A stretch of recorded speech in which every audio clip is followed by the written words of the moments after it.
تو مستشرقین جو ہے نا اورینٹلسٹ ہیں، یہ ایک بدماشوں کا گروہ یورپ میں پیدا ہوا جنہوں نے علم کے رنگ میں لوگوں کو بیوقوف بنانا چاہا۔ بڑے عالم ہیں،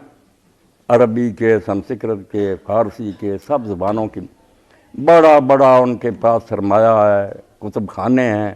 حکومتیں ان کی پشت پر ہیں، بظاہر ریسرچ کرتے ہیں کہ ہم نے اس مذہب کو پوری طرح اسٹڈی کرنا ہے، اس تہذیب کو پڑھنا،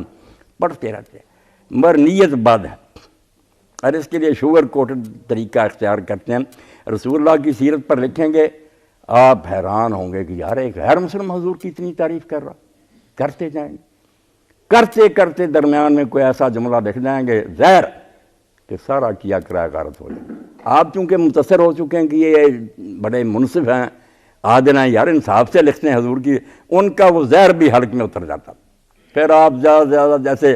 مولانا عبد الماجد دریابادی اپنی آپ بیتی میں لکھتے ہیں، ایک عالم دین کا بیٹا تھا، اب الحمدللہ قرآن کی تفسیر انگریزی میں اس نے لکھی ہے، اردو میں لکھی، بہترین تھی،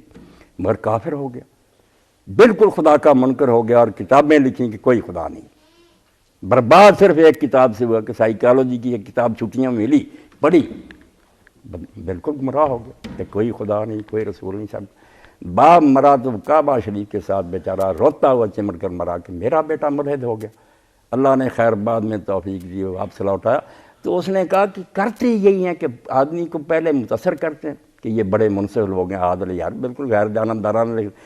آہستہ آہستہ تصور یہ دیں گے کہ رسول اللہ ایک بہترین اسٹیٹس مین تھے،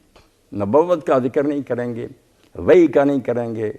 رسول ہونے کی حیثیت کا بالکل نام نہیں لیں گے، یہی کہیں گے کہ ایک دانا آدمی تھا جس نے اپنی ہوشیاری سے یار ایک تحریک برپا کر، ایک انقلاب برپا کر دیا۔ تو آدمی کے ذہن میں ایک کامیاب سیاستدان بیٹھ جاتا ہے،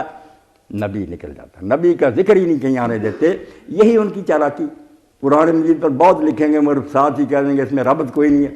اس کی آیتیں جو ان میں آپس میں کوئی نہیں، ابھی بات کوئی چل رہی ہے، ادھر کو چلی گئی۔ تو طریقے سے گمراہ کرتے ہیں۔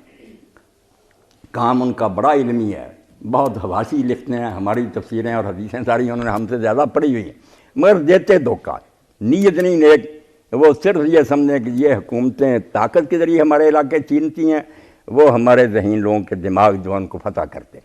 ہیں، اسی کا کام کر رہے استعمار کا ہی، کہ ہماری دنیا پر حکومت ہو، غلبہ ہو، اس کے لیے وہ ان کے مبلغ ہیں۔